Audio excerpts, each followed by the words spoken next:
Welcome to Office Hours. My name is Janessa, and you might know me as Pods of War, and this is... I am Oliver. I'm also Fearless520 in the Twitch place. Welcome, everybody. Welcome to Office Hours, and today we are bringing you Sponsorships 102. This will be our second course on sponsorships. Last time we did this, we went over the basics, and we're going to have a little recap, but we wanted to dive in a little bit deeper and give you guys more info since this is the main thing that we do. We know a lot about it. Yeah, and it was definitely one of those topics that when we were talking about it last time, we really quickly realized, like, this is a big thing that people want to know about and probably deserves a little more attention than just one show. Really quickly, thanks for, being here, everybody. I saw Foe, saw Barry, Bonobi219. I think Xanattax was in here at some point. I don't know. People are here. Hi, everybody. Welcome. Thanks for coming on in. Foe, I'm going to be in Houston. Foe, I'm going to be in Cincinnati, more importantly, in like a couple of weeks. So that'll be cool. Is that where Foe's going? That is where Foe's going. Oh, you get to like actually hang out with Foe. Yeah. That's awesome. He likes me more. So. That's not true. That's maybe true. I definitely, on the cruise got to drink more with Foe. I'm pretty sure. Than you did, pretty sure Foe carried me back onto a ship. Okay, maybe. From Mexico. So I think we have a very special bond. Yeah. I was like, I don't know if I can walk. And he was like, I got you. And then I remember standing at a corner about to cross the street. I looked at him and I was like, I'm going to be all right. I'm going to be taken care of. Like, I had that moment of like, things are going to be okay. Everything's That's so funny. Everything's going to be fine. Hi, Pop this? Hi, Pop. Hi, Felgon, Cherish, Cyan, everybody that's new. Yeah. Welcome, welcome. Also, I do want to point out that down below, you'll see a lot of little boxes where we normally have topics. They're not there, but we do have topics. You just have to trust us this time. Yeah. It's just we're gonna be rogue. Yeah, we're gonna really just do whatever we want. Yeah. I feel like this needs to be higher. Like I feel like I'm looking down. I also feel that way. And then now I'm getting like this double chin here. I'll just come down here, okay? So I spend a lot of time. Just be like, I kind of want to get one of those things for my desk where they put the monitors up on things, because I spend a lot of time like this. And monitors up on things? Oh, you mean like Audrey? She yeah, has like this she has little... like a thing. Thanks, Devin. Yeah. You can't see, but Devin's over here like unscrewing things just to... Yeah, basically we talk about things we don't like. Just to fix my complaints. So that people come in and fix things, yeah. I should get a collapsible chin rest. That would be pretty cool. How do you... Higher or? That's fine for me if it's good for you. Yeah, I think this is better. Yeah, thank you.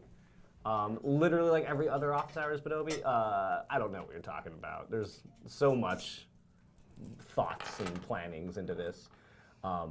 But before we get too far into things, I know there are a lot of people here that are here for the first time. So thanks for coming in. Office Hours is a weekly show that we do here from the OP Group studio, office, headquarters. We should have a name for this place. Studio. Oh, you mean our office? I don't know. From our San Diego office. I was thinking something cooler. Yeah, like bunker. Like Batcave. Oh. Well, I'm not the right person to come up with this name because I'm not very witty. We're gonna think of what we. But call I this did place. see like it was like a pun generator. Ooh. It was like, need to name your new business, use this pun generator, and it's like rhyming punny words. So, I do like puns. Yeah, we should use that. Yeah. OPHQ. That is what I've called it from time to time, so it might be a thing. I don't know. I digress. Other big thing that we've done today, we've actually announced a few new clients. New clients! Three new clients. 1, 2, 3. Wow, I can't. It's difficult. So we have, who are new clients, Janessa? I forgot already. That's a lie. Okay, so today we announced 3 new clients. First off, we have Venelis, and he is big in the role-playing community. Yes. If you've ever heard of Darkside RP, he created that. He's the owner, and he created the servers, and they just spent a whole bunch of times. I think right now they're on season 7. I might be wrong. But they basically use Atlas to tell stories. Yeah.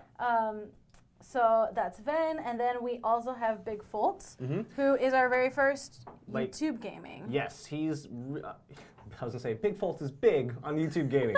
Fun fact, he is a big guy. That's why his name is Big Foltz. Is he really? Yeah. Oh, okay. Yeah, Foltz is a cool dude. He actually founded the Doom clan, so that's pretty cool. And he plays a lot of shooters. He came up playing a lot of Call of Duty. Foltz is a really interesting guy. You should, he might be at East, by the way. Okay. So you might. I'm going to East, Yeah. by the way. If anybody out there is going to PAX East and they want to meet up, He I'll be owns the there. Doom clan. Didn't found it. What? All right, whatever, Zach. Thanks. thanks, Zach. Yeah. Gosh, Um. just kidding. Yeah. So. And then we also have Arcanaut. Yes, Arcanaut, who is our second Mixer client, which is super cool. I really like his stream. I don't know Yeah? if you've taken a ton of time to look at it yet, but he has like crazy production value on his stream. Oh, no way. Like there's a lot of crazy graphics, and he does a lot of like the graphic design stuff like on his own. So it's really really cool. I very much enjoy his stream. So definitely take a chance to go over there, watch him on mixer.com/Arcanaut. See how I did that? Arcanaut. Yeah, I'm good at things. Awesome. He also plays a lot of shooters and the Apex. The Apex Legends? Yeah, people are playing the Apex these days. Barry was playing Apex earlier. I haven't played it yet. Geggy, thank you for the host. Hey, Geki's here. That's cool. It's hard because we don't have the OBS I preview. know. So like this is like delayed. Yes, it's weird. I think this might be. No, this is the same thing. Yeah. Yeah. I don't know how we did it at the old setup, but we would have 2 OBS screens. That's true. We'll have to pencil that in Yeah, for we'll later. figure it out. This is our second stream from this. This is our second studio. stream from the office, so that means that it's our 3rd week here. Yes, math. We've all figured out where the beach is, I think. Have you gone to the beach yet? I still have not. I Oh, gosh. almost did yesterday, and then I didn't. Okay. Yes. I almost did, but then I didn't. Yeah, there was things happening, and I did those things. Tyler was just there apparently. Tyler was at the beach. How to open doors, Pots. Have you figured that one out yet? Wow. Yeah. Anyways. What are we talking about today, Pons? I think we're discussing sponsorships, and like we were saying earlier, it's a big topic. So why don't we we did this show maybe a month ago. Not you and me. It was you and Audrey. This is bothering me. Should I take it off? Okay. Sure. I'm gonna take this Yeah, off. okay. It's like keying weirdly. Okay. Yeah, so me and Audrey and I last go. talked about Sponsorships 101. And what we did was, as a quick recap, we talked about the different type of sponsorships that we see, whether that's an affiliate deal or it's an ongoing monthly sponsorship, or if it's just A one-off thing. yeah, like a one-off game promotion. So we talked about that, and then we also talked about the different kinds of deliverables that we usually see. Of course, a brand can request a whole bunch of sorts of things, but there are a couple of things that we see all the time. Yeah. Which is pretty standard: panel image, title, a tweet with a tracking link, stuff like that. And then we also talked about the traits of successful sponsorships and what we think makes a good sponsorship versus a bad one. Yeah, and we're gonna, again, we're gonna be diving deeper into a lot of those topics today. But I think those were, that's the basic structure that you want to go over when it comes to discussing this kind of work, because it seems easy, right? If you look at somebody that's doing a really good sponsored thing, it's supposed to look effortless, right? That's the idea. But there is a little more prep work that goes into it, right? There's things you have to set up beforehand. There's very specific talking points that you should be hitting, based on what the brand kind of has in mind for the campaign. And to do all of that in a way that feels natural and and not just natural for you, but also doesn't, that it also feels natural for your audience. It's a really crucial skill to have. will you cover affiliate programs? Yes, we definitely can talk about affiliate programs. We can. We did cover a lot of that in the Sponsorships 101. So you can always check out our YouTube channel that we upload all of our episodes on, and then we also have VODs. So if you want to go really in depth in affiliate programs, then you can check out our 101 because this is our second course, but we will touch on some things. We just probably won't go as in depth. Definitely, yeah. And honestly, like if you guys have any questions about anything, like feel free to ask. We're happy to discuss it. Like that was always kind of the idea for office hours, is that this would be an interactive. That was a good try. I'll pop this. That should be a command, That though. should be a command. Yeah, we should do that. Way to go, Pods. Yeah, if any mod just wants to make that command, that'd be awesome. Yeah. So I completely lost my train of thought. But oh yeah, you guys can totally ask questions in the chat and we will respond. This whole episode is completely unscripted. We have some topics, but we don't really have a script. Like we can derail at any time. There was a lot of train puns all at once. There's train of thought, derailing.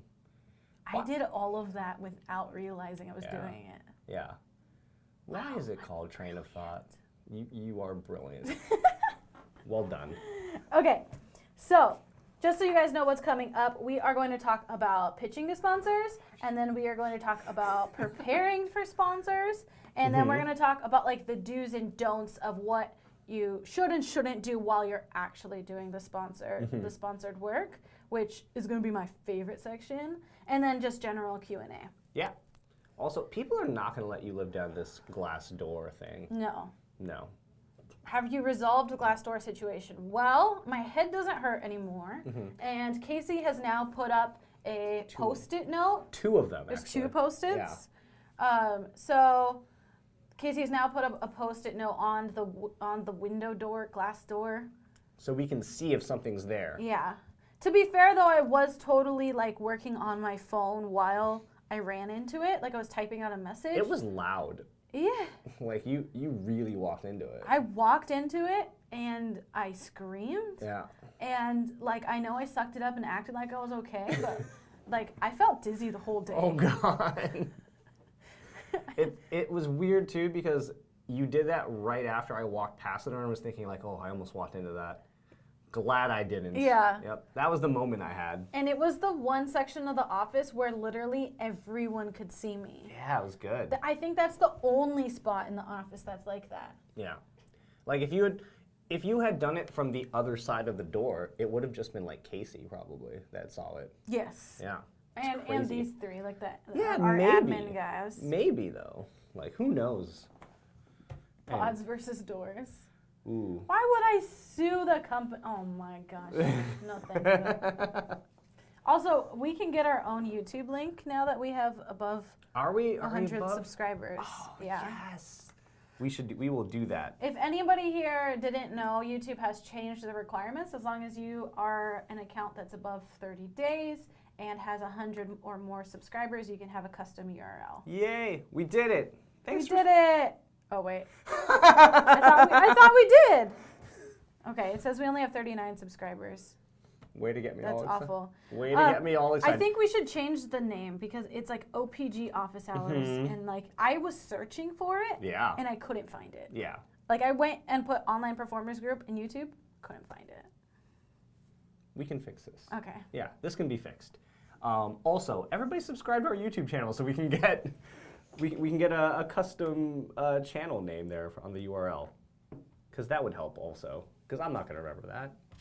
That's a lot of letters and numbers. That is a lot of letters. Yeah, I can barely remember the name of the company. Like it's 3 letters and Oh my gosh. it's difficult. Oliver, It's you were so silly. OPD. I don't know where we're at. Anyways, now you have 40. Awesome. We're on our way. Yay! Thank you, Apoptis, for subscribing to our YouTube. Shameless plug. Yes. I Go love the click that shameless link plugs. up there. Yeah, Pastor Jebediah, what you missed, not much actually. You're here just in time. Because we're talking about sponsorships, and we're going to start that off today by really delving into kind of how you go about pitching yourself to a sponsor. Right. So you were talking about PAX East earlier, which is actually like, it's coming up. It's like the end of this month, right? Wow, that's crazy. PAX East, and any convention really, is a really good opportunity to kind of meet with people from different brands that you want to work with and kind of get some face-to-face time with them and just, let them know who you are, what you do, and kind of begin forming those connections. I agree. So what I would do, let's say I'm going to PAX East, which I am. Nice. I would go to their website and check out the exhibitor list because they just published that. And then I would look at the list and see like, well, what are the brands and the games that I would love to work with and I would love to create a contact at. And I will then do research to find the email that I need. So I'm going to be looking for a community manager or maybe a PR representative, somebody that I think would be there on the floor that I can meet with.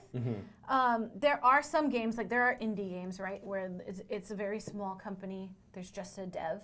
But if, I'm not going to reach out to like the dev of Dauntless. Right. Right? Because like, what the dev doesn't work hand in hand with streamers and promotion. I'm going to be wanting to contact a PR person. Right. And those are all, like the PR person, their main job is to talk to the community or to be the bridge between the game and the community versus like a dev just wants to talk about their game and they're not going to have time to talk to you. Yeah. The dev's job is to make sure that the game exists and that it works. You know what I mean? Like, when you go to, like, if you've ever been to one of these conventions and you look at a booth, like, they'll be set up, depending how, the big or small, there's a general way that these are set up where there's, like, probably, like, a TV with, like, something playing on there. Maybe there's, like, a place to sit and play the game.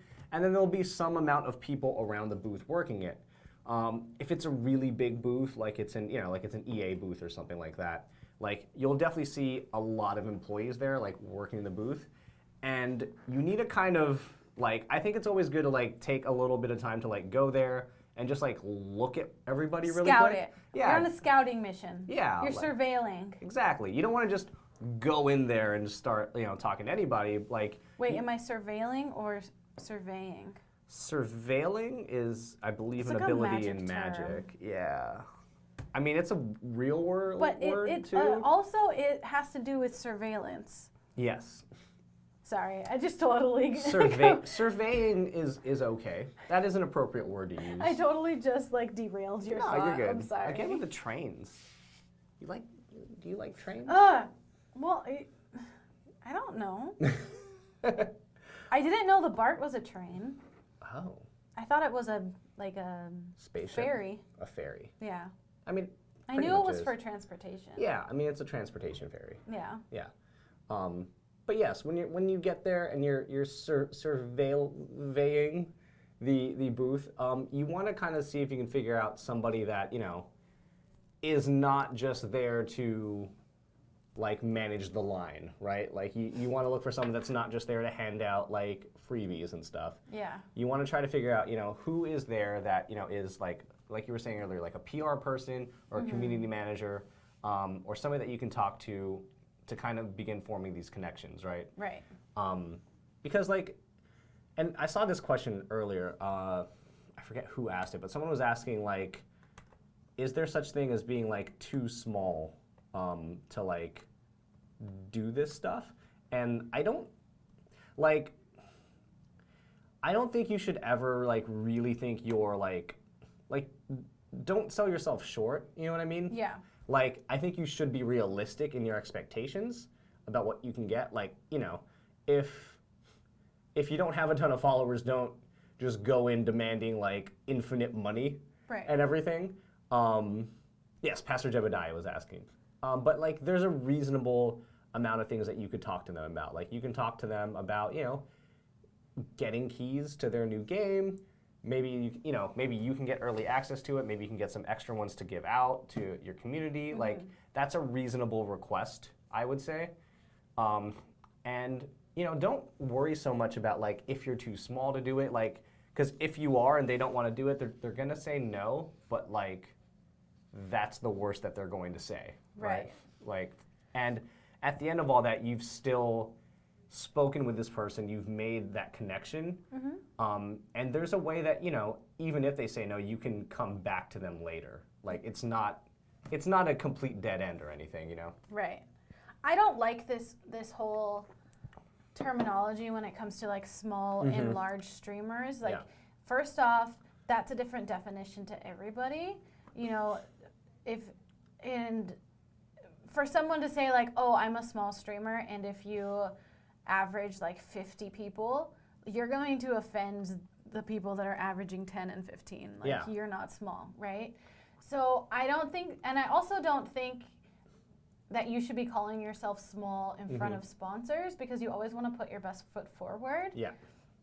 And really play to your strengths. Just because you personally don't have a big following on Twitter or Twitch or what have you, that doesn't mean that you don't have the skills necessary to work with the company. I mean, for all you know, like if you're still a talented broadcaster, interviewer, or host, like you could do a takeover on their channel. You know, if they have the reach that they're looking for, and if they like you, then like all of a sudden you have this opportunity to go on their channel and stream for them. So it's, I don't know, especially with how hard it is to grow on Twitch these days, that your abilities aren't your follow count. Yeah, like, and I know this is a hot topic of debate of like what is a small streamer or anything like that. But I think like we're saying, like don't focus on that. Like you should focus more on like what you're doing and your content, because that is really what you can still provide value to a brand by doing that, right? Like maybe if that's your concern, like maybe you in your pitch you don't focus on your total reach, right? Like maybe that's not a strong suit for you, but maybe you instead focus on just how high quality the content that you're making is. Right. Yeah. A lot of times what we do is we tell the sponsor like, so-and-so is going to do this sponsored stream, and any sort of clips or videos that you want to take from this stream and use on your social media, you are so allowed to do that. Like you're creating content for them. So whether it's a funny moment, or maybe you tell the dev like, hey, I'm the kind of guy that likes to go really in depth with the mechanics of the game, and I can create a video that shows off this one game feature, and then they can use that for their socials. That's valuable in itself, and that has nothing to do with your viewers. Like you're creating content for them. Yeah, and that's the thing is like you have to understand that there are different reasons that a brand may want to sponsor someone to play their game or show off their product, right? Like, yes, there are people that are sponsored because they have tons of viewers and they want to get their product in front of the most eyes possible. But the ability to create good content that they can then repurpose for their own, social media campaigns or anything, that they want to do, like maybe they want to put together like a quick, clip show basically of like people playing their game, like that is all valuable to them, and if you can do that, like there's value for you there as well. Janessa was saying low growth rate versus high growth rate seems more important in the daily numbers. I mean, it's definitely something we look at, right? Like we look at, but I don't think a sponsor is really going to be interested in how fast you grow. It's because they're not looking at like your success on Twitch. Exactly. Really. And that's another thing that people have to understand is like a lot of times they'll focus on like, this is what I do, and like this is why you should give me this thing. But like you also need to remember like you need to give them a good reason that like you need to be able to tell them what you can do for them, right? Yes. And so because in this scenario, you're going to the sponsor. Exactly. So you want something from them. This is different than you getting an email that says like, will you do this stream? In this scenario, we're approaching a sponsor at PAX East. Yeah. So you have to really sell yourself because they don't know what you can or can't do, or why you're even talking to them, really. So, of course, be friendly. Don't waste their time. You know, get to the point right away. But these, since we're talking about like how you can pitch them, what I would do is I would send them an email and set up a time to talk. Yeah. And just be like, hey, I'm going to PAX East. I would love to set an appointment with you to talk about your game, introduce myself, and see how we could work together. It can be as vague as that. You don't have to like go on this whole like tirade. Like everybody's like super busy. Yeah. And they're either gonna be like, yes, I'm available at this time, or they're gonna be like, I don't know my schedule yet, but stop by the booth and ask for me. Which is great, right? Or they won't answer, but at least you could be like, hey, wait, like when you get to PAX East, you could be like, hey, I sent an email out. I'm sure you're super busy, but do you have 5 minutes to chat? And then they'll say yes or no. Like, and again, like if they say no, great. You just come back, you know, maybe you come back later and try again. Like maybe you just don't talk to them there, but you've made that attempt, and it's not like, it doesn't mean you're never going to work with them. It just means that, hey, they're busy right now, because conventions are a lot of work, you know? And that's a good reason to try to set up these meetings beforehand. I think too many people just kind of go in to PAX East and they're like, all right, I'm gonna do it, and I'm gonna go around and I'm gonna try to, you know, get to everything, and like. And you don't know where their booth is. Yeah, like it's tough. Like you don't even know who's there. Like you haven't done the research.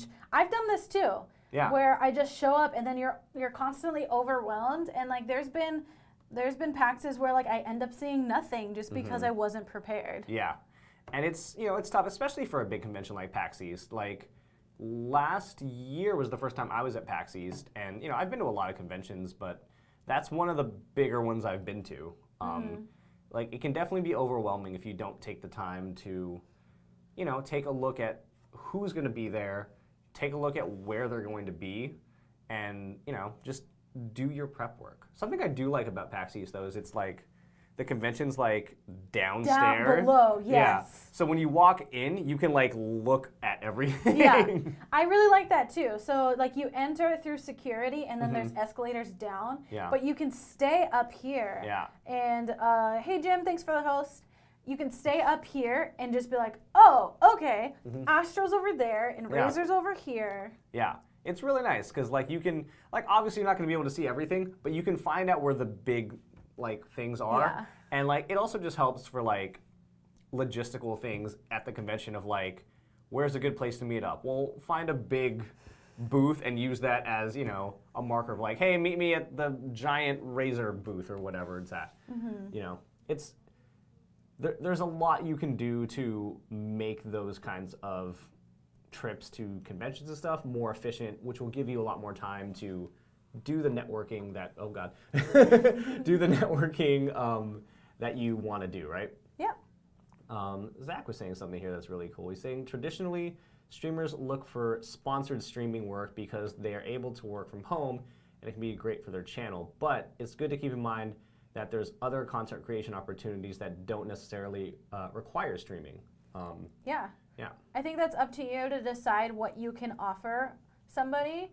And if I were pitching someone that I know that because I am so volatile with my streaming, like I don't have a set schedule, my viewership could be all over the place, I would tell them like, hey, I can give you an Instagram post, and this is my average likes per Instagram post, this is the reach, this is the analytics, or like I could post this on my YouTube as like an additional value add. That's all for you to decide what you want to offer this company that we're making up. This magical company. Yeah. Decide what you can do and put that in a deck. One thing that we talked about in Sponsorships 101 was having a deck, and you guys made one for me. Yes. And it says I was really good at eating chicken wings. Yeah. Well, you are really good at eating chicken wings. You should be proud of that skill. I am very proud. Yeah. That's why it's in my deck. Yeah. Who knows? Maybe there's going to be a game out there about eating chicken wings. You know, there could be. Yeah. Who knows? And that'll be my game. They'll be like, oh man, let's be sure to work with that chicken wing specialist. The chicken wing specialist. Yeah.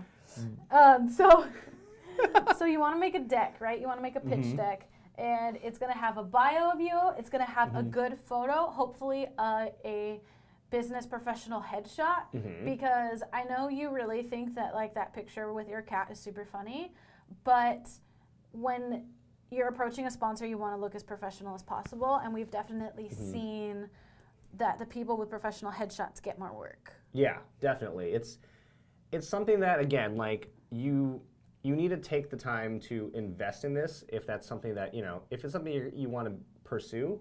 Like getting some professional headshots done it's something that doesn't take too long, but the amount of value that you can get out of it is really, really, important. It's a significant amount.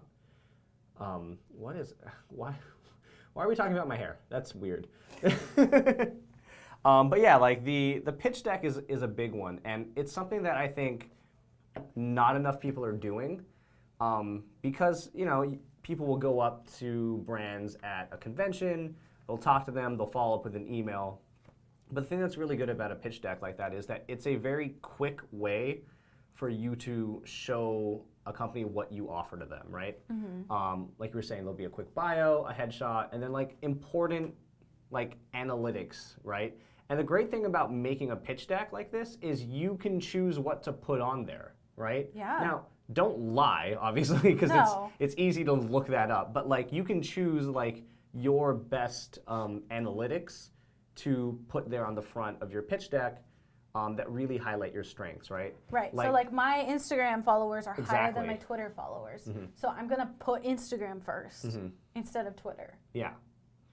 And it's just one of those things where like you need to take some time to like self-evaluate and see what is it that I offer that could be valuable to them. Something else that is really cool is that you can put past promotional work on there. Something that I think people get caught up with is they're like, well, I haven't done a lot of past promotional work, which is fine, but you can actually you don't even need to reference your own personal promotional work that you've done. If you talk about, if you're talking to a brand about wanting to work with them, if they haven't done a lot of sponsored work in the past, they may be hesitant to do anything, right? Because they're like, well, we haven't done this before, and that's something that we see a lot, right? Where what's the value of me paying you to stream my game? Yeah. Even if you haven't done a lot of stuff, you can reference other things that people have done. You can say, well, look at this. Like, these people, did some sponsored work for this game, and it helped, spread awareness of the game. A lot more people, were aware of it and knew about it and played it. You need to give them something concrete that they can compare it to, right? Right. They want to know that what you're offering isn't something crazy that's out of nowhere, basically. So what I do is I like to... That's the word. Case studies. A deck of many things. Oh my god. I just watched that video where Grog found the deck of many things. I have not seen this. I'm sorry. It's golden. Sorry, I'm talking about Critical Role. So what I do is when I'm pitching a company is I oh yeah, this is what you're going to get in a sponsored stream. You are going to get a panel image, you're going to get a stream title, you're going to get a chat bot that posts in the chat every 15 minutes. You are going to get control of talking points. This is the biggest deal. Yeah. Yes, people are going to play your game and they might even play your game for free, but they don't get to control the messaging. So if you are sponsoring that stream, then you should get talking points from the sponsor of things to talk about. Now, don't get me wrong, you're not buying opinions. We would never condone a sponsor paying someone to say, this is the best game ever. Right. That's opinion, right? But you can pay them to say, this game is out on PS4 on March 10th. Yes. Whenever we're looking at talking points, and again, like Janessa was saying, it's one of the biggest things that we ask for. We need to get factual talking points from them. You can't buy someone's opinion, but you can have them say factual things. And it's not again, the release of the game. specific features that are in the game, right? Like if there's special game modes that are in it, if there's, if the game just has like a new feature that like we haven't seen before, like you can have them talk about that. You can have them highlight it for you, like, and show it off. The big thing is like you're not. If a game is sponsoring you to play their game, they are not paying you to say good things about it. That's where like the whole sellout stuff like comes into play, because people look at it and they say like, oh, it's it's a sponsored stream. I can't trust this opinion because you're being paid. Right. And that's not how it works, right? Like we say this all the time. Most of our clients, like I think all of them, basically turn down the majority of the deals that come in for them because there's just a lot of stuff that comes in that they're not interested in, right? It's not a good fit. Yeah. Finding out which of those sponsorships is a good fit for you is one of the first things that you should be doing when like gauging these kinds of sponsorships. It's a little like if you're approaching a brand yourself, I would hope that you've decided that it's a good fit for you. Right. If you're approaching them, then you want to work with Exactly. them. You've done your research. Right. But I think the more you stream, and as your community grows, you'll start to get more of these offers, right? And a lot of times they will be like affiliate program type things, which is fine. I think that's a good place to start with sponsored work. It's not exactly sponsorship because they're not paying you specifically. Like they're paying you if you sell things for them. But it is a good opportunity to try it out and to just kind of build your portfolio a little bit, right? Right.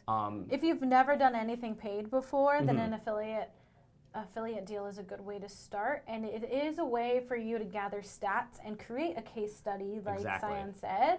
Like last time I did this is what my viewership was like. This was the impressions that I got, and this is like the clicks and conversions.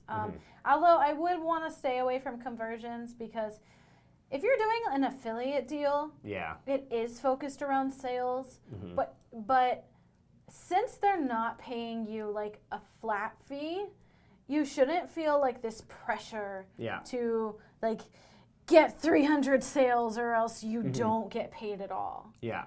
I don't like this like pressure idea that happens sometimes. Yeah. But when you're doing an affiliate deal, it does tend to be more salesy, and that's just that's the nature of how the programs work. Yeah. And something that like it's advice I give to a lot of people when they ask about affiliate deals is, I think it's fine to take them, but I think you should also be aware of how many like affiliate like panels you have up. Oh yeah. Right? Because it can be you don't want to be easy. a NASCAR sticker. Like it can be really easy to just have all of those affiliate panels just living on your channel. Like something that I forget who I was talking to at a convention, but they were talking about when they were kind of starting doing this type of work, and they were doing a lot of affiliate programs. What they would do is they would do like a specific affiliate deal for like 2 weeks to a month, and that would be kind of like a focus for them. And then they would stop, and they would take it off their channel. Because look, the thing with an affiliate program is most of the time you don't have a contract that says like you have to do this for X amount of time, because they're not paying you a flat fee. You can do it for however long you want to, and you can kind of push that as a focus for, like I said, 2 weeks, 3 weeks, 4 weeks, whatever you want to do, push it away, and then maybe try a different one, right? Yeah. Because another thing that you see with a lot of these affiliate deals is, and a lot of like ongoing sponsorships as well, is there is a bit of diminishing return if you're, if it's the same audience that you have, right? Like if it's the same people coming into your stream all the time, then they've seen this sponsorship before, right? And so the value of having it there for 1 month versus having it there for like 3 months isn't as big a difference as like 1 week to like 2 weeks. Right. Like your first month is probably going to be your best performing month because your regulars heard about it for the first time and then purchased. Yeah. And then what are you doing in the second month, right? So I really like this idea of rotating the affiliate deals. But I mean, even if you think about a NASCAR driver and their car, you have to pay a lot more for that like premium spot on the hood of the car than you do like the little tiny like Exactly. sticker on the side. So like just know that the more affiliate deals that you take on and the more your panels seem just like an advertising space, that maybe that's not going to be as valuable to that brand. Exactly. Yeah. I've seen people say like, I only accept 3 sponsors of the channel, and that really it bumps up the rates that they can ask for because it's very exclusive, right? Yeah. Hey, my sponsorships are open for 2019, and the three people that want to work with me, I'm only going to choose 3 of them, and then you've created this competition, and you can create higher rates. Versus like if I'm just going to take any 6, then like your audience is split, and they can't buy everything, and then like there's so much branding that it's like I don't really know what you stand for. And then there's also like exclusivity issues that we come with. Like you shouldn't be affiliated with 2 headset manufacturers. Yeah. You don't want to spread yourself too thin, right? And I mean, I think this is a lot of times He figured it out. What do you do? Oh my God. Oh, I you see. did. Thank you. See, things happen like instantly now. Sorry for anybody like nobody understands what's happening here. Yeah. But basically, we have now a projection of ourselves in real time. We got really excited about it. It was weird because I would see like what you guys see, so there was a little bit of a delay, and it would just throw me off. Anyways, there's a good question in chat here. Okay, what is it? It says, how to go about a situation where... it went away. I got it. Where I play the sponsored game, about this one. And it turns out it's crap and I don't like it. Also says, P.S. I played a game today that I was excited about, would have taken a sponsorship, and it was a really bad game. So this is something that we see happen from time to time. And this kind of comes down to the contract negotiation portion of setting up a deal, which is definitely something we should talk about. Like, that's a big topic too. We should. Yeah. Basically, yeah, like Oliver said, it comes down to your contract and what did the contract say. Did the contract say, like, if you say anything negative about this game at all, we're not going to pay you? Because then they might not pay you. Yeah. That also brings up a whole other array of ethical questions. But let's assume that you hired OP Group and we negotiated your contract and like that wouldn't happen. Yeah. Something that we do often put into a contract is that it's a clause, I forget the exact wording, but it's a clause in the contract that says like if the influencer decides to stop the stream early, they will be paid out like a prorated rate for the work they've done. Because there are scenarios like that, right? Like it does happen. You can see a game and be really excited about it, and you could think like, man, that's going to be a really awesome game that I'm going to enjoy, that my audience is going to enjoy, and then you start playing it and it's not what you thought it was going to be. Yeah. And the thing that you have to realize is that it's not going to be good for you or the brand to like kind of force your way through playing this game that you're hating. Yeah, to bear through it. Yeah, it's going to be a lot worse for you if you do that, and it's going to be a lot worse for the brand because they're just going to have someone that's clearly not having a good time playing their game, and that's not what they want, right? They would love if everybody that they sponsor, is enjoying the game, right? That's what they want. They want to see that kind of positive content. But yeah, if it's a situation where you're just not enjoying it, you hopefully are in a situation where you are able to stop. Yes. Yeah. So there's a couple things that you could do to make sure that you're not in that situation. But if you were, first off, I would not make a stink about it on your stream. Yes. Your audience doesn't know how long you were contracted for. That's a big one, and this is something that it's something I make a point of to explain to our clients, especially when they start working with us, is at the start of the sponsored segment, whenever, whether that's at the beginning of your stream or in the middle of it, at the end or whatever, don't start it off by saying like, hey guys, I've got a 2-hour sponsored block here. Right. Because then you're locking yourself into it, so to speak, right? You just want to say like, hey, we have a sponsored segment coming up. Yes. They don't know if it's 2 hours, if it's 1 hour, if it's 10 minutes. Like, don't lock yourself into that. You want to give yourself some freedom to, again, like if things don't go well, to back out of it. Yes. So let's say you're an hour in, you realize that you're not enjoying it, you don't want to do this anymore, then you just say something like, all right, that's the end of the sponsored stream. Thank you, brand, for sponsoring this. I really appreciate it. Now we're going to go play some Apex Legends. Yeah. Something like that, and then you deal with it after when you're not live, and you hopefully have that prorated thing in your contract.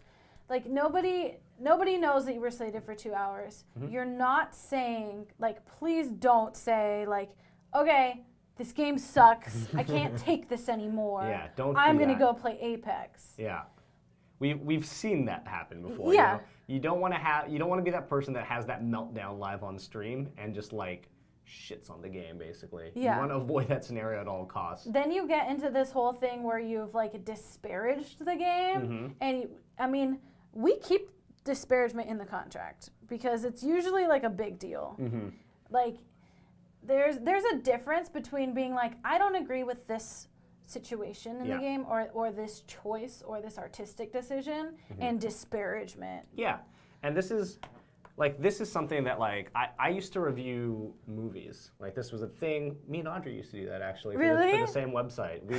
We used to. This is like the third like place we've worked together. It's really weird, but we used to review movies. And when I'm writing my review for a film, I definitely saw movies that I loved, that I hated, and that I thought was okay. Like there's every range of movies, and like when I watch a movie that I dislike, like that one movie with J-Lo where she's like a teacher and she's hooking up with this neighbor guy, I did not like that movie. But there's like constructive criticisms that you can talk about. Like you don't want to just write, hey, this movie sucks, which was how I felt. Right. But like you want to like talk about like why, this is why I think the plot of this movie did not work. Yeah. I feel like there was a plot hole, and this is what they could have done, or this is what I expected. And it's the same thing when you're doing a sponsored like stream of a game. Like there's ways to just be like, hey, thanks for sponsoring, me to play this game. Like I really liked this. I thought these were kind of okay, but like I would have, liked to see them explore these features of the game a little bit more. Like Boy Next Door, thank you. Yes, that was the name of that Never movie. heard of it. It's not good. I want to say that every single stream. That would be every your single thing? office hours. All right. That's my thing. We can do that. Never heard of it. There you go. I feel like a newsie in New York City. Oh God, that was a weird accent. Okay, that wasn't that New one York. was That wasn't Boston Brooklyn. either. Brooklyn. How about that? I have a bad habit of doing a weird like pseudo Irish accent if I talk to Pork a lot.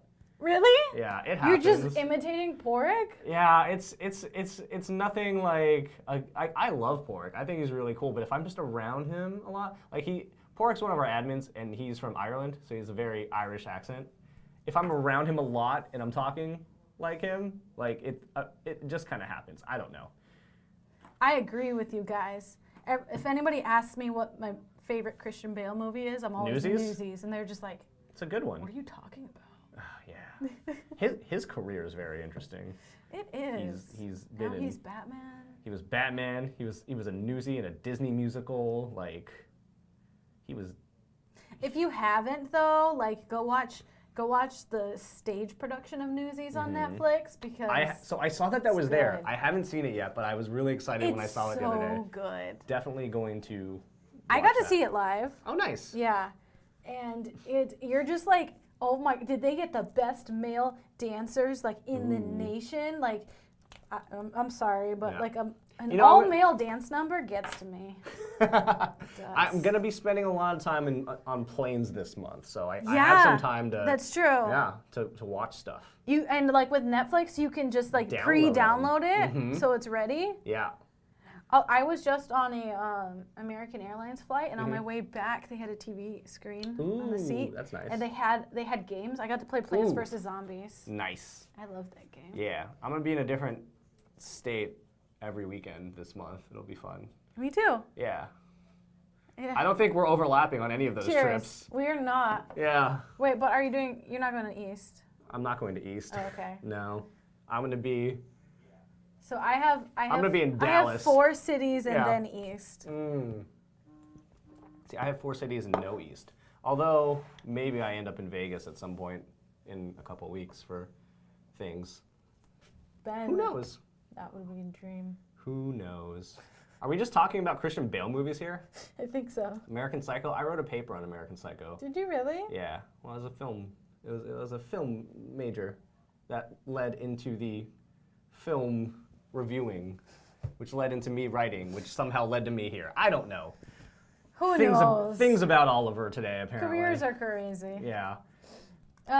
We probably won't be going to GDC. No, I don't think so. No. Oh, Mead might make it over there. It's so expensive. Like, Yeah, GDC's a weird one because like, it's the game developers conference, so it's a very like it's not as public as some of the other conventions. Like it is a very industry type convention, kind of like how E3 used to be, but E3 is now like open to everything. You know, look where you've let us all. I didn't bring up Christian Bale. She started talking with an accent and then talked about Newsies and all stuff. I said was Brooklyn, and the true Newsies fans know what I meant. Okay. All right. Sure. Yeah. Okay. This is a perfect segue to the next part of our stream. It was actually being a really good segue because we were going to start talking about like how to prepare stuff, and we were talking about like stuff. I remember thinking. We were talking about stuff. I remember thinking like, hey, this is going to go really well, actually. And then you started talking like a newsie, and it threw everything. Hello. It's kind of weird. Our new studio is like all glass, so like aside from Janessa possibly walking into things, like people can watch us like we're animals in a zoo or something. Like I feel like a fish in an aquarium. I am safe in the chair. Yeah, it's all right. There is no glass around me. There's lots of wood around us, though. Clearly, it's all real. What are you talking about? There's no. Look at the back. Oh! Hey! Oh, yes! Not a green screen. This is, see our beautiful fireplace? Yes. And our lucky, no, this is not lucky. This is the elephant in the room. Yeah, this is the elephant in the room. Elephant in the room. What is this? I don't know. This looks like the I can't- Chrysler building. I can't reach it. It's far behind me. It's too far. Don't try. You'll Yeah. strain your back. Yeah. And like this is our whiskey cellar. Oh, yes, clearly. This is where we keep all of our liqueurs. I had a good amount of liqueurs last night. Some of us Yeah. Some of us went to Gosh. the T-Pain album release party last night, which was fun. How fancy. I know, we're so cool. Do they have an open bar? They did have an open bar. My issue is they had like an open bar, but it was only like one bar, and it was like in the middle of everything, and there was a lot of people. So it was packed. Yeah, it was too difficult, Gotcha. but it was fun. I met some there were some cool people there. Lil Jon showed up, started doing Lil Jon things. I'm appreciative that you posted because Yeah. I was like, where are my peeps? And I Yeah. checked all your Twitters, and you were the only one that posted a video, and it was like, okay. I tried, but You like were right next to Lil Jon. yeah, like I was here and he was like right here. It was a weird. Yeah, exactly. That is exactly what he was doing, Jungle Jim. He just started playing all of the T-Pain songs and then would just do that over it. And I was just like, yeah. I mean, I don't know what I expected when he grabbed a mic, but that's what happened. Can you imagine his career? Like, Yeah. like, first of all, like how brilliant that is that he can just say the most common words like in the dictionary, but just have such a distinct style that people recognize those with him. It's crazy. That's insane. It's a weird world we live in, people. But yeah, that was a fun little night. Anyway, let's get back on course. Yeah. Let's transition into the preparing for sponsorships. So let's say you've already pitched yourself to the sponsor, you already have a contract. Yes. And now you need to execute. Yeah. But you're going to do something. You can't just turn on your stream and go. Right. I mean, you could. If you want to fail, you could. There you go. Don't fail. Prepare, all right? And yeah, I mean, we were kind of talking about this earlier where we were saying, like, there's a lot of things that go into a sponsorship, right? Like, you want to make sure you have these factual talking points from the brand. And that may be something you need to ask because, you know. That's what I was going to say. Yeah, like, surprisingly, you know, it's a young industry. And like we were saying earlier, too, like, a lot of times brands haven't done this before. So you want to ask them, like, hey, can you give me some factual talking points that I can discuss on my stream? Yeah. A lot of times this is things like when the game releases or modes that they want to highlight. Yep. It can be anything that they have on their mind, but usually when they are doing a marketing campaign, there's a goal, right? So if, let's say the goal of this campaign was to get clicks, then one of your talking points would be like, hey guys, I'm playing such and such game. If you guys are interested, there's a link in my panel. Be sure to click it and check it out. Yeah. Because if they're judging you on how many clicks you get, then you want to make sure to bring that up. A good thing to do that makes you seem really smart is when you're having these discussions of what you're doing in the campaign, ask them what their KPIs are. That's the word. Yeah. KPI. KPIs. For anybody not aware of what that means, those are key performance indicators. That is basically just asking them, like, how are you judging my success? So one of those things that we were just talking about was clicks on a tracking link. Like, if they're just looking for a sheer number of clicks on a tracking link, I mean, there are some flaws with making that your goal, but let's say that is their goal. Like, you want to do everything you can to make sure that you're, you know, showing your community where that link is. You want to set it up in a panel so that they can click on it. You want to have it in your chat bot. You know, you want to have that running. Key performance. By the way, guys, also, hi, EverQuesting. Welcome to the channel. EverQuesting. Oh, man. Hi. Did you get the feels? Yeah, it was a thing. Okay. There is a difference between a chatbot command and a chatbot timer. Hey, Big Cheese. What's up, man? Good to see you. I like Big Cheese. I like cheese. Does that count? I mean, everybody likes cheese. That's not true. Some people don't like cheese. I don't like those people, so they don't matter. Real people yeah, like real cheese. people like cheese.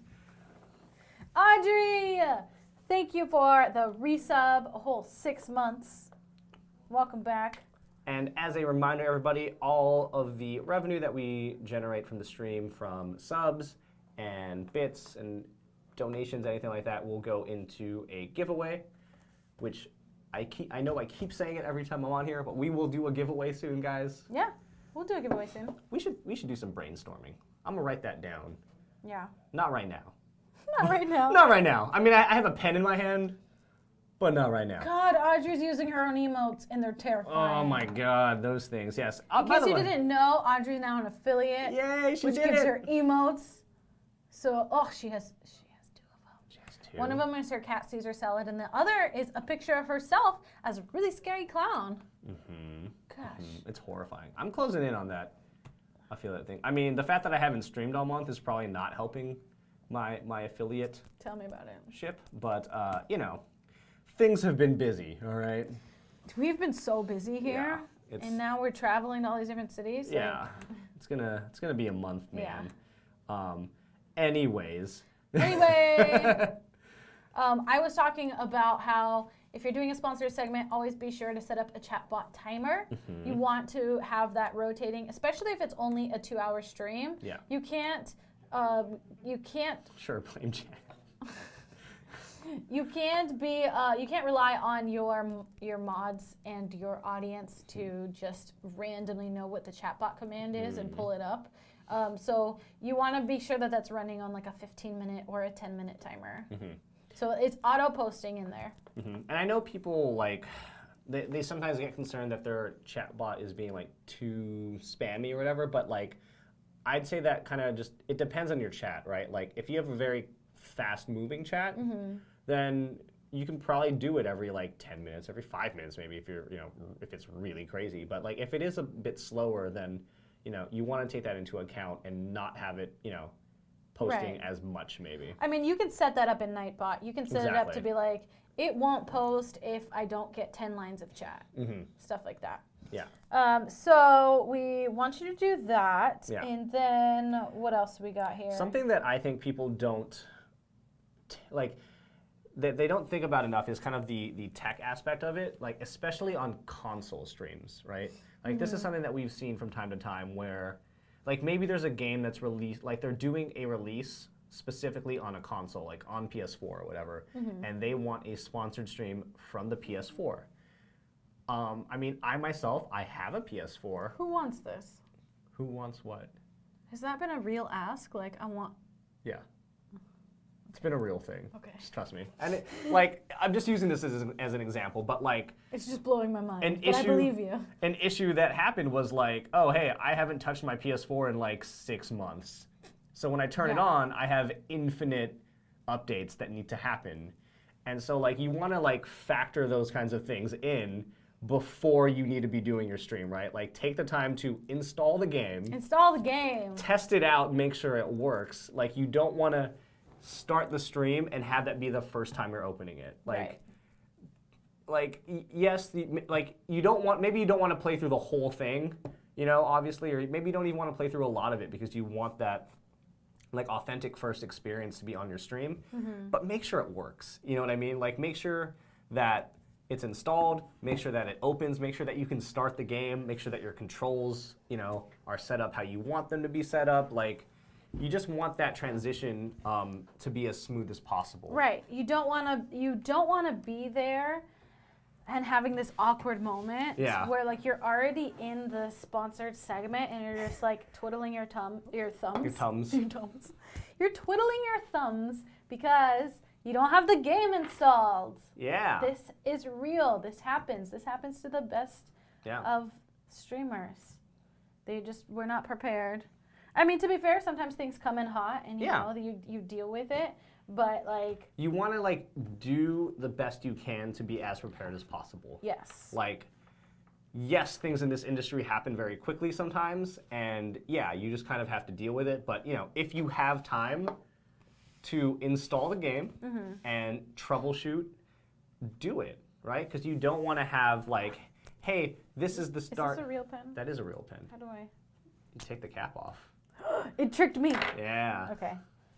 Sorry, keep going. No, you're good. I don't remember what I'm talking about because you took my pen. I'm sorry. But it's because I thought of something that you shouldn't do, and then I realized it was better to talk about that in our do's and don'ts section than right now. We have a do's and don'ts section. We do, yeah. But yeah, do yourself a favor. Make sure all your tech works. And you can do that like while you're setting everything else up, right? Like so before your stream, you want to set up the game, make sure it works. You want to set up that chatbot command to go, every 10, 15 minutes, whatever it may be. And you also want to put your panel image down there, right? And if they don't give you a panel image, make one. Like, that's something else that we've seen happen too, where we ask around like, hey, do you have a panel image that you want us to use? And they're like, not really. And then we're like, okay, well, then we're going to make one. Is that okay? Like, yeah. And it's really easy. You should be able to really quickly just like Google like for a logo or something, and do some really basic like editing to the photo to just make it fit into the size of a panel. What is it, like 320 by something? I forget 320 the size. by anything, really. Yeah, 320 by whatever you want. So take the time to make a panel. And again, like another thing that they sometimes don't have is tracking links. Sometimes maybe they don't have a tracking link for you. Make one. Like, just pull up the Steam page and, create a tracking link so you can send that over to them in reporting or whatever. Yeah. One thing that I like to do, and I'm just like a stickler on this, especially like even in this office, like I love to make my tweets as high quality as possible, and I want to encourage people to click on them. So if that means that you are including a picture, the best way, which is a little complicated, is to have a Twitter ads account and create a card that has a clickable picture. Yes. But I know that's a lot, and like that could be an episode in itself. Yeah. But like We should do that episode. we should. Yeah. I see this all the time where like there's a URL and there's not a picture, or like the tweet is not telling the person to click on it for some reason, right? There should be a call to action there. Yes. Like if it's a link to a Steam page, then you say something like, hey, thanks so-and-so for sponsoring the stream. Click here to check the game out. Yeah. Like, you have to tell your audience what you want them to do, or else they just they won't click on it, right? But your audience, like I know the people that are streamers in here, like your audience, they want to support you, and they want to see you succeed, and they're genuinely interested in what you're interested in. So if you tell them to do that, then they will do it. Yeah. Something you always have to like remember as a content creator online is you need to make things as easy for your audience as possible. As easy as possible. Yeah, like, that should be an acronym. As easy as possible. A-E-A-P. A-P. Ape. As easy as possible. I can't do that. Yep. Yep. Yep. Yeah, that's great. But no, like it's thanks. Yep. You don't want to have multiple barriers to, whatever your call to action is, right? Like, yeah. You need to make it like, and that's why you should be putting. That's a lot better. KISS, keep it simple, stupid. Yeah, that's one that I'm not good at. Yep. Yep. Yep. Now we're just making noises. What is this stream? Ape. The A sound. Eep. Eep. There you go. Oh. I eat eeples and bananas. No. I like to. No. No? No. Okay. I don't like pineapple on pizza either. Me? Neither. Yeah. Good. You know what else I don't like? What? I'm going to say it, y'all. I'm going to say it. Do it. Say it. I don't like pineapple in my pastor tacos. Yeah, that is a thing. Yes, And it's a thing. It is. It's a It thing happened right at across the place street. Across Yeah. the street, and it happened at this other place where I had tacos the other day. It's I'm not. I'm not into it. Look, here's the thing. I love pineapple. That should be a clip all on its own. But I don't need pineapple on my pizza or in my tacos. Or in my tacos. Yeah. Stop putting pineapple in those things. Cool. Oh man, that would have been Unfollowed, unfollowed. No, come on, Big Cheese. Don't do me like that. Have you ever had pastor?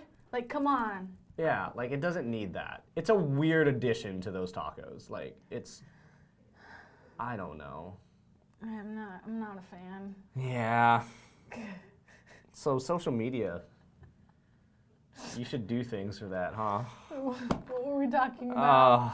Cards and banners and calls to actions and disclosures. Until they submit. Whenever Yeah. I see the word submit, I think of Kingdom Hearts 2. Okay. And then when you're battling Ansem, and he's like, submit! No. No? Okay. OPG should just start sneaking No? pineapple Okay. in all of their food until they submit. No. No, Pineapple, no. like, I'm not against pineapple. I'm not Right. against the pineapple flavor. It's like, my favorite fruit. yeah? Yeah, it's my favorite fruit. Like, I could do, I don't like coconut, but I could do that drink. What is it called? A pina colada. Yeah. I could do a pina colada. I had a pina colada the first night of our cruise. Really? I did. It was a good start to the cruise. I could do like those cakes with the pineapple in it. I'm okay with that. That's fine. But just don't put it in my beloved pastor or like aluada taco. Do I fade into the background if I... Sorry. What background, Oliver? Oh, I mean into the fireplace. Don't, you might get burned back there. That is true. I won't do that anymore. Okay, so anyway, I think we're gonna move on to the do's and don'ts of You've been doing very, a sponsored stream. You've been very excited. I'm about so this. excited. Yeah, you like do's and don'ts. These are like my hot takes. So how Okay. are we gonna do this? Are we gonna go all do's, all don'ts? Or are we gonna I think we should alternate. I think we should. Yeah. That's way more interesting. Okay, so you can do the do's and I'll do the don'ts. Okay. Oh wow. Okay. You like the negative things. Yeah. Okay. So the But I'm about positivity. Sure. Sorry. First thing on our do's is do clearly disclose your sponsored work. I've seen this mentioned a few times in chat where people are talking about the FTC. Yeah.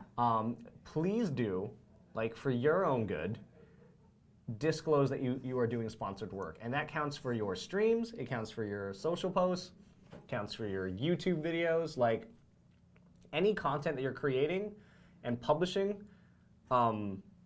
because you've been paid to do so, should be disclosed as such. Yeah. And it should be disclosed clearly and concisely, I believe is the exact wording on the FTC disclosures. Right.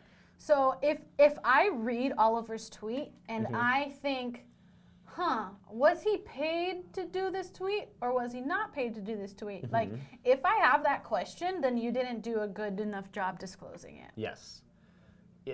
Disclosing a tweet, like, is very easy now. Like, most people like understand that if you just include hashtag ad in your tweet, like, it's sponsored. And I think that's like the bare minimum that you should do. I actually think it's better if you don't hashtag ad and you just like discuss like how it discuss that it is a sponsored thing in the body of your tweet. But some people like really want to have the hashtag ad in there because it's super clear. It's easy. It works. Yeah. I think that this was more of an issue when Twitter had this limitation of 140 characters. Yes. But we're at 280 now. Yeah. Like, you have enough characters to say, hey, this is sponsored. Like, yeah. You can Thanks, spell it out. Razer, for sponsoring my stream today. Yeah. Or if like you can use hashtag ad and it be all encompassing, but maybe they didn't pay you, right? Maybe this is an affiliate deal, or maybe what's the other instance? Maybe they gave you a game key, right? You can totally just be like, hey, thanks THQ Nordic for the game key. We're gonna play it today, Nordic. right? Like, that's fine, and then you don't have to put hashtag ad and be like, is she paid for this or is she not paid for this, right? But you do have to disclose if you got a key for free. So you want to do that in your tweet, and you also want to do it at the beginning and end of your stream, at least. Yes. And that's bare minimum. That's bare minimum. The FTC does suggest you do it every hour. I know that's hard to do. Yeah. And then it comes to all these other questions like, do you only have to do that the first time you're playing this game, or if you decide like to main this game, do you just have to forever thank the sponsor, thank the company for the free game key? I would do it at the beginning or the end, and I would, if you're really worried about it, maybe take a clip of it and save it. Yeah, I think aside from that, also including it in the title of your stream is really important, because then it's right there. It says sponsored stream, sponsored by THQ Nordic, right? That way, even if people come in after you've verbally disclosed, they will at least have the opportunity to read that it is a sponsored stream. Yeah. And that's the thing, right? Like, the wording of the FTC disclosures that it must be clear, and that's why you want to do as much as you can to disclose it clearly. So verbally, at the beginning and end, you want to do it in writing on the stream title. You want to do it in your chat bot. Isn't a good way that you can do it, like, hey, THQ Nordic sponsored the stream today, check out the game here. And then you can link to the landing page that they provided to you. It's not worth it to not make this little effort to disclose that you're, sponsored to do this work in some fashion. Right. And we have like, here in the office, we've all made a note, right? Like, this person doesn't look like they sponsor their work. I mean, they doesn't look like they disclose their sponsored work, right? Like, it makes us wonder, like, are they trying to hide it? Mm-hmm. Do they just not know better? Should we work with this person? So, like, the people that are mainly going to get in trouble is the company. Yeah. Right? So if Intel sees that you're not disclosing your past work, like, are they going to be like, maybe we shouldn't work with this person because it seems like they're doing some sketchy things? Nobody's going to, like, look down on you because you're disclosing your work, but they might look down on you if you're not. Exactly. And so, like, why? And are you not like, disclosing? why risk it? Yeah. We live in a day and age where it's not, like, people are generally okay with sponsored work on Twitch now. It used to be this, like, oh, you're a sellout. It was a really taboo thing for a while, but I think people have, like, come to the understanding of, like, what it means to be doing sponsored work, right? And again, it's what we were talking about earlier, right? They can't buy your opinion. They can buy time for you to do, whatever it is they have you doing. Yeah. Something Jungle Jim put in here, don't let a company tell you you don't need to put sponsored. 100%. Absolutely, because that is something that we see from time to time, and they'll say, like, yeah, you don't need to put that. And it's like, no, I do. Like, you can push back on that, and you could say, you should push back on that. You definitely should, and be like, you could either not say anything and just post your tweet with your sponsored, or you could be like, I don't feel comfortable not disclosing. I think it's against FTC disclosures, and I'll feel more comfortable if I put this. Yeah. And sometimes you may even see people, like, try to have you use different types of Partner. Like, partnered with, this company. I'm partnered with Blender Bottle. There you go. What does that mean? Yeah. What do you mean you're partnered with them? Like, it's not clear. I don't know what it means. Yeah. If you're sponsored, just disclose that you're sponsored, okay? Yeah. And it is something that comes up, but you need to, Janessa was saying earlier, like, it will mostly come back on the brand, but you don't want it to come, back to you. Yeah. And so, ultimately you need and to you look out never for know. yourself. Yeah. Like the FTC could start finding people at any time, and I guarantee that once they start doing that, they can go retroactively. Yeah. They can do it for things in the past. Just because you weren't, just because you didn't get, like, a slap on the wrist for, a disclosure or something, doesn't mean that they're not seeing that. It's just not worth it. Yeah. Okay, Disclose so that stuff. was your do. Yeah. Disclose your sponsored work. My don't goes with what was talked about already. Don't lie to your audience and don't fake that you are enjoying the sponsored work. Yes. If it comes to that, just stop it. And you can send the hard email later that's just like, hey, I really thought that I was going to enjoy this and I didn't. I don't think it was a good fit, so I stopped my sponsorship and I'll be invoicing for a prorated amount. Yeah. But don't, I think the definition of a sellout for me is if you're lying. Exactly. And I don't think there's anything wrong with doing a sponsored stream if it's something you genuinely enjoy, right? Like, there's people get confused by that because sometimes they'll say, like, well, why would a company pay you to play a game you already enjoy? And you need to not think of it in the way that it's like, oh, well, the sponsor's paying me to play the game. It's like, no. The sponsor's paying you to show off these specific features of their game at this specific time, right, when they can, market it. They're requesting the narrative. Exactly.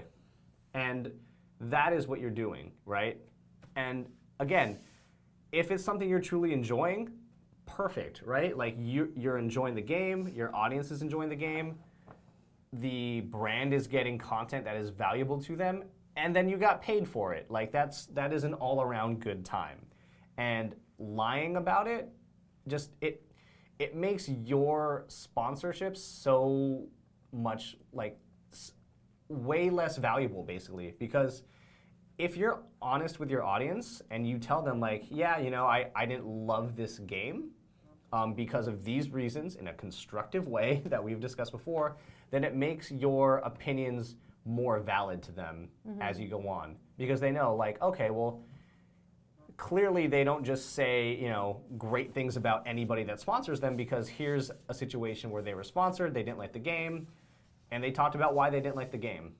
And in that sense, you're a much more influential influencer, broadcaster. Requesting the Narrative is a really good band name, and so is Influential Influencer. Influential influencer. All right. Okay. Zach and Jamar and I were talking So about starting a band. Oh, yeah? Yeah, I mean, we don't really play instruments or have musical talent, but it was a thought. Okay. Work on that. Okay. Work on the instrument part, and then we can talk later. Cool. I mean, I think me and Jamar can handle the singing. Cool. We can throw in Audrey too. I'm playing the drums. Audrey can be like a backup singer. I don't know how to play the drums, but I'm playing the drums in the Well, band. have you ever played on like Rock Band? Yes. That counts, right? Yes. Oliver is not going to try out Twitch Sings. Tyler wants cowbell, so I guess we're doing like salsa. That's fine. Yeah. OPG Twitch Sings, that would be fun, actually. I mean, somebody has access to Twitch things. Oh, really? Just saying. We should do that. We do karaoke nights periodically, so that would be fun. We do. Z Corona, thank you for the 2 months. Thank you for the Influential resub. influencer. That's us. We can just bot code the instruments. Oh, God. Anyways, guys. What we were just talking about totally goes into our next do. Which is select sponsorships that you enjoy, and that is like organic, content for you. Yeah. And this can mean any variety of things. Like if you enjoy games in a certain genre, like let's say you play, I can't think of genres, RPGs. Like if that's like your big thing, and like this indie dev has like a cool new RPG that they want to play, like that, it doesn't feel disingenuous that you would be playing that game, right? It's something that is natural to your channel, and it's actually like another good reason that you should, if you enjoy playing lots of different types of games, you should play those games on your channel, because it makes it less awkward if you take a sponsored stream later on. Right. If if all you do is play shooters and then all of a sudden you're doing, an RPG sponsored stream, it might feel a little weird. But if your audience is used to you doing that, even if it's like maybe you main Apex or whatever, Battle Royale is out, and you play that like 4 out of 5 days that you stream. But maybe you have that one day where it's like weird variety day where I'm gonna play, 8-bit Nintendo games or something, whatever. Like maybe it's just your day where you do random stuff. Like if you make that slot, then your audience expects it, Mm-hmm. and they're gonna be more receptive to it. Yeah, it's not gonna feel as disruptive as to Right. like, whoa, what is this? This is new. I don't like it. People don't like new things. So back when I streamed consistently, Mm-hmm. I used to have like my Saturday nights were IRL and indie games. Okay. So they knew like, oh, it's a Saturday night. She's gonna spend some time talking to us, and then she's gonna play a game that nobody's ever heard of. Yeah. And that was really cool for me to work with these indie devs, because I had a slot. My audience is like accepting and receptive of it, and it worked for them. Yeah. So my next is don't pitch yourself to a sponsor without highlighting the benefit to the brand. We touched on this as well, but like don't pitch yourself and then they're gonna be like, oh, okay, what can you do for us? And then you're like, I play your Don't. game. no. Yeah, I can play your game. You're gonna sound real dumb if you're just like, you pay me and I play your game. Yeah. It's like, why? Tell me the reason. Because I'm a professional streamer. Exactly. That's all you need to say, really. No, you want to have like good reasons, right? And again, we talked about this earlier, but you want to say like, well, I have a highly engaged audience of people that really enjoy these types of games. I think that, if I were to play it and they were to see it, like they would enjoy that content and they would be, they are part of your target demographic that you're looking to hit or whatever it may be. And like I think that through this partnership, then your game or your brand will be presented to a new set of eyes. Exactly. Right? Okay. The next do. That Was your cue. That was your cue. That was a cue. Oliver's gonna bring you the next do. Use your best efforts to. Didn't I just do one? I don't know what we just talked about.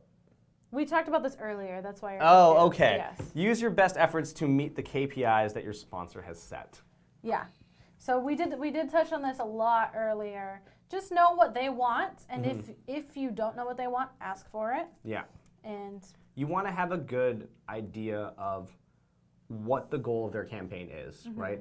And that's the thing that, like, I think people assume that, like, sponsored streams of games are only for new games, and that's not true. no. There's a lot of, like, you know, we're in a world now where new content comes to old games all the time, right? There's patches that change things. There's DLCs. There's DLCs and expansions, and, like, oftentimes those are some of the best times to try to get, you know, working with a brand is like Yes. if you play a lot of, you know, Destiny or whatever, and then a new like expansion comes out for it, like that's a very easy connection to make, right? Right. With your audience, where it's like, look, I play this game all the time. There's new content for the game. I'm going to play the game. Like that feels very organic.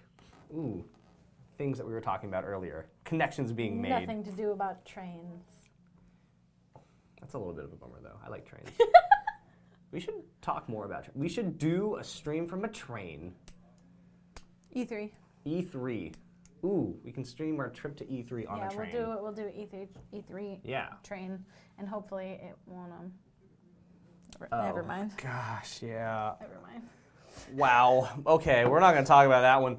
Okay. Move on to the next one. Moving on to our next don't. This is a little bit more technical, which Yes. is my jam. Do not play music during your sponsored stream. Yeah. We have to tell so many people this. And the reason why is because your VOD's going to get muted. And so when I want to go back as your manager, I'm going to take a clip of you disclosing the sponsored stream. I'm also going to go look for a clip of you delivering the talking points that the sponsor wanted, or maybe even just a clip of like a really funny moment. I can't do that because you played licensed music and now the VOD is muted, and now I can't prove to the sponsor that you did what you were supposed to do.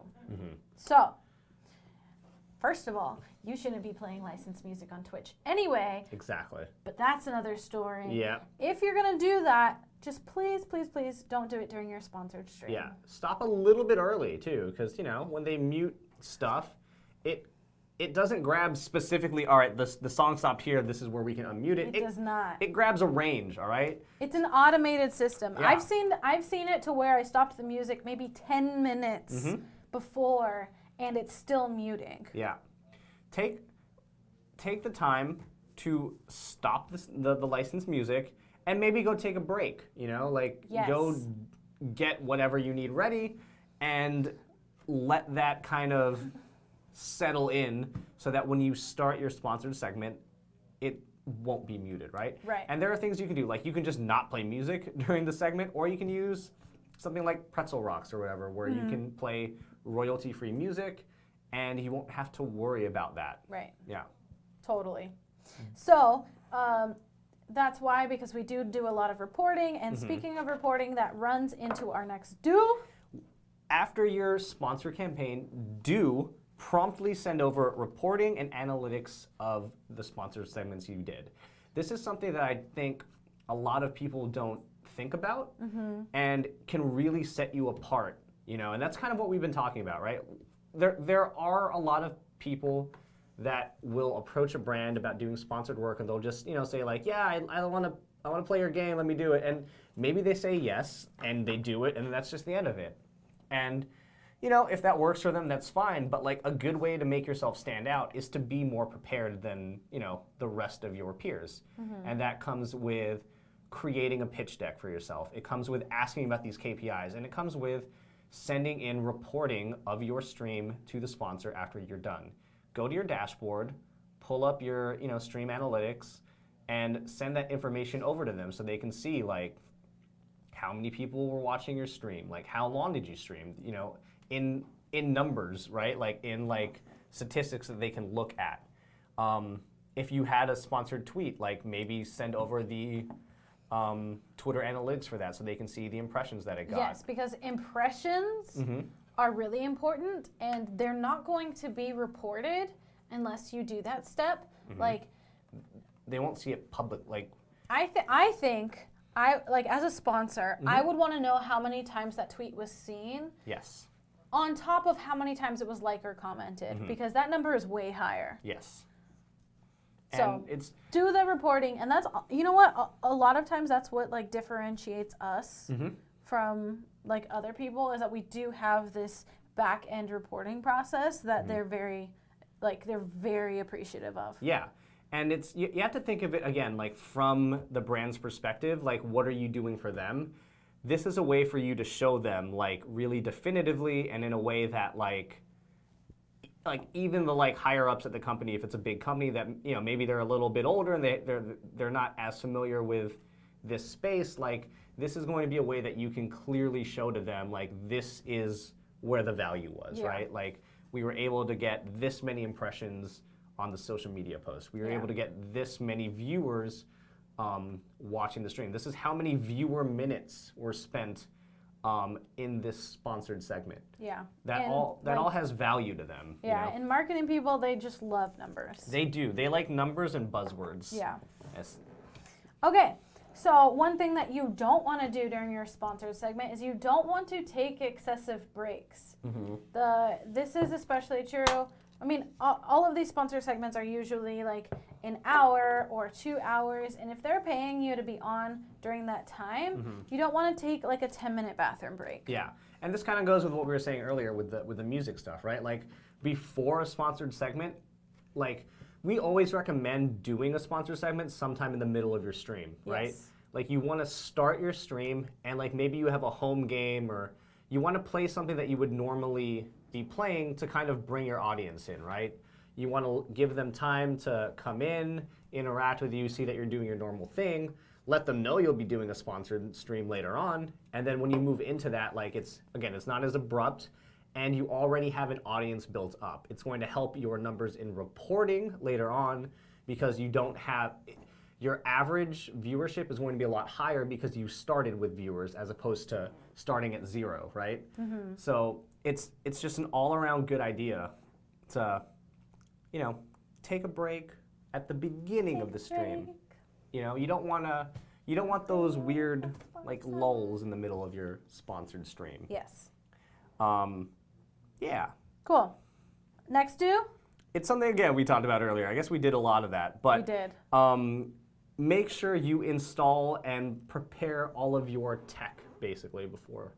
We talked about this earlier. You don't want to run into a situation where you're like, all right, now we're moving into the sponsored segment, and it doesn't work. And now you have to spend time to figure out how to get to work. You're great, Audrey. I started singing Hamilton. I'm sorry. Yes. I heard. Okay, so there's 2 more don'ts. Because we're negative people. We're negative on the don'ts. Yeah. Don't discuss competitive brands. Mm-hmm. There's a couple ways that this could happen. If you're doing a sponsored segment for Red Bull, We're not don't right now. be drinking a Monster. Mm-hmm. That's like common sense, Yeah. right? But also you T-Pain don't was the want to Monster. like let's say you were doing a brand like a sponsor stream for Red Bull. You don't want to be like, this tastes like Monster but worse. Yeah. Right? You don't want to talk about the competitor brand at all. Whether it is good or bad, right? You don't even want to drink the Red Bull and be like, this is so much better than Monster. Yeah. You don't want to talk about the competitor brand at all because that other brand is not paying you. This one is paying you. Yeah. You want to focus on talking about good things here, or, you know, factual things. Factual things. Yeah. But just like don't give anything, like don't give another brand any mention at all. Yeah. I've seen this happen with like, you're sponsored by a PC company and maybe you have a different PC in the background. You want to make sure that you take that out of the scene. Yeah. And again, they are, you know, the competitor brand isn't paying you for that spotlight. You know, Red Bull is, or whatever the case may be. So, you know, do your due diligence and make sure that they are the focus of that segment because they're paying to be the focus of that segment, right? Right. Yeah. Yeah, I've also seen this with games. A lot of times They'll compare games. Yes, they'll compare games, which this is a very hard one because naturally it's very easy to say like, oh, this game is just like Dead by Daylight. Yeah. And it's really hard to say, but like sometimes the sponsor isn't going to like being compared to another game. Like there's no way that they just want to be pitched as like a reskin of a game that's already been created, you know? So you're better off by like not mentioning the brands at all and just finding new ways. You could say like, this falls into the same genre as survival horrors that we all love to play. Something like that is like totally fine, but you might find yourself in trouble if you're just throwing out other sponsored things or other brand mentions. Yeah. And then another don't is don't run ads during the sponsored segment. Yeah, and again, this is kind of connected to what we were just saying, right? Like, if a brand is paying you to, if they're sponsoring your stream for an hour or two, like, don't take time away to advertise another brand. Like, it's not a good practice. That's not what they're paying for, They're paying for you to highlight their brand. Yeah. So don't run ads. Don't run ads. A good way that I see this tackled is it happens in the disclosure, right? Like, thank you so much, beer company, for sponsoring this stream. Because you are financially supporting the next 2 hours, I am not going to run any ads because I don't need that monetary. Exactly. So anybody that's not a sub, be appreciative to beer company. Yeah, exactly. That's a good, easy way to like disclose that you're getting paid. Right. And to, set expectations that this is a sponsored stream, which means no segments. And that's no ad don't segments. say a time frame. Yeah. You're so right. Don't do that. I haven't done a lot of sponsored work. But another good thing that does is it highlights the sponsored segment in a positive way, which is a really important skill that takes a little bit of time to figure out what is the best way to do for you, right? A lot of our clients do this really well, but every time I think about this, I think of Ben, Professor Broman. Like, he does such a good job of being like genuinely excited to do a sponsored stream of a game because he takes a sponsorship of a game that he's excited to play, right? Yeah. And he's like talking to his chat and he's like, hey guys, I've got this new game that we get to check out today. Big thank you to the devs for sponsoring me. This is gonna be really fun to check this out. Yeah. And his community loves it. They get excited because they get to see new content and they get to enjoy it together. Like, you don't want it to be like a drag where it's like, all right guys, I'm sorry I have to do this, but like, I gotta pay my rent, so we're gonna do a sponsored stream. Like, No. That's like, you're already setting negative expectations that way, and you're not doing yourself a favor or the brand a favor by, framing this segment in that negative manner, basically. Right. God, those clowns. I know. I'm not about the clowns. Okay, guys, so that was the end of our Sponsorships 102. If you have any questions, please post them quickly in the chat, and we will address them. Now. Wow, you're aggressive. I've had a lot of caffeine because Okay. I got back from the T-Pain thing at like 4 in the morning. Yeah. Yeah. Serious, yo, thank you so much for the sub. Appreciate it. Twitch Prime. Have you heard of Twitch Prime? Yes. Okay. Oh my god, that is so many clowns. There's a lot of clown emotes. What? I didn't realize he was so dedicated to the clowns. Oh my gosh. Oliver also took the last Red Bull. How did All right, look. How did he know? He probably walked over and looked for Red Bull. Oh, is that Eric? Yeah, that is Eric. I was like, how does this random person know that you Yeah. took the last Red Bull? they bugged our office. You're too scared of the clowns or of us? The clowns or of us? I mean, we're all pretty scary, I guess. Okay, in our wrap up, Hi, you're Oliver. I am Oliver. If you are going to be in any of the towns that Oliver is visiting, Which is Cincinnati this Sunday. No, Kansas. I'm in Kansas City this Sunday. if you're in Kansas, DM Oliver if you want to meet up. I will be in Denver. Denver. And then after that, I will be in Minneapolis. Ooh. And then Houston. Who's and gonna then be? Chicago. Who's and gonna? then Boston. Who's gonna be in Denver with you this Sunday, Janessa? This Sunday, I'm going to Denver with Danatage, as well as Strippin and Mr. Moon's house. That's gonna be awesome. Yeah. I like Strippin. Ooh, you should bring him a banana. Who? Strippin? Yes, he loves bananas. For some reason, I feel like you're trolling me. He has strong feelings towards bananas. I don't like the smell of bananas or the sound of somebody eating bananas. That's really specific. It's very specific, but has anybody ever eaten a banana in your ear? It's gross. That's really weird. I get triggered when people open bananas from like the stem part. I think that's weird. The stem part? Yeah, like not the bottom part? Yeah. You're supposed to open it from the bottom. Exactly. And when people open it from the stem, like Josh, who did that yesterday. People don't forget Josh. I hope you're watching. It's weird. Monkeys open it from the bottom, and monkeys are right. 5 p.m. is too late? Anyway, yes.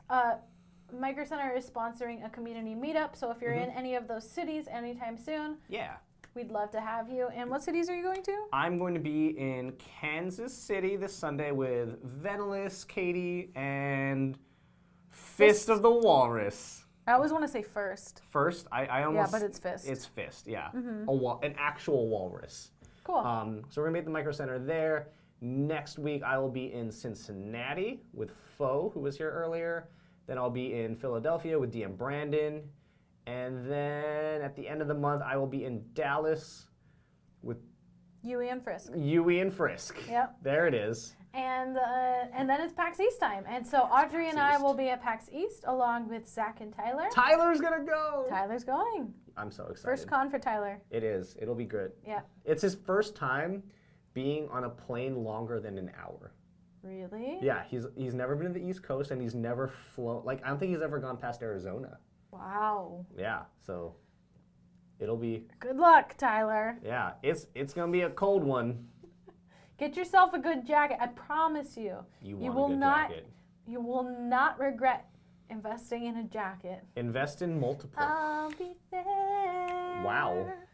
The singing is. I'll be there. No. No. That's totally what Audrey meant when she said I'll be there. I will take your word for it. Just call my name. No? Okay. And where will you be? I'll be there. Okay, all right. Yeah. Samurai King, I'm sad that I will miss you this weekend as well, man. Yes, PAX East, I know. It's a rough first con, man.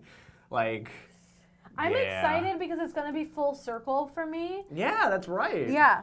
So last year, right around the time where I got an interview with OP Group, I decided to go to PAX East last minute. And I remember, like, you DM'd me, and I was just like, they want to meet. They want to see me. And I don't know how to handle it. Yeah. Yeah, I think we had maybe set up the interview already for, like, after PAX East. Yes. And we found out, I don't know how we found out, maybe you tweeted it or something, that you were going to PAX East. And so we were like, oh, cool, we should try to meet up with her at some point. And I think it was like at the beginning of the first day we ran into you. Like, you were came the up. very first people I saw Yeah. that day. You know? Like, and I tried to run away, and then my friend's school stream was like, you need to go talk to him now. And I was like, no, we'll talk to him later. And he's like, do it now. Do I it was now. Like, okay, fine. Yeah, that's some free convention advice for you guys. Like, when you get into a convention, start talking to people right away, because it's just gonna, like, if you're gonna be doing a lot of networking at these conventions, like, you need to do it, and it's just easier. Just after take your chances. Yeah. Like, if you see your shot. I'm laughing because of Hamilton. Okay. Do not throw away your shot. Okay? Yeah. It's right there. Take it. Take it. Immortality. It's yours. You might not get a chance later. Yeah, I think that's our stream, guys. She literally can't not not Hamilton. Oh god. It's just in me. Yeah. Okay, guys. All right. Well, thank you so much. Thank you for tuning in. Tuning into Office Hours today. I hope you guys learned something. If you guys ever have any questions, please feel free to send us a message. We will be back here next Friday, and I'm going to set expectations right now because Janessa is going to be back here next Friday, and she's going to be talking. Office Hours, back to back. What am I talking about? You are going to be talking about different streaming platforms. So you're going to be talking about Twitch, you're going to be talking about Mixer, you're going to be talking about Facebook, YouTube. Should I stream to Facebook before I mean, if it the might, stream, just to like be careful? Maybe. I mean to do research. Maybe. Okay. I know you've streamed to Mixer, so. I will. I have streamed to Mixer before. Yeah. Yep. Anyways, so be sure to tune in for that, guys, as we talk about different streaming platforms, talk about pros and cons. But yeah, thank you guys so much. We'll see you next time. Thank you. Bye.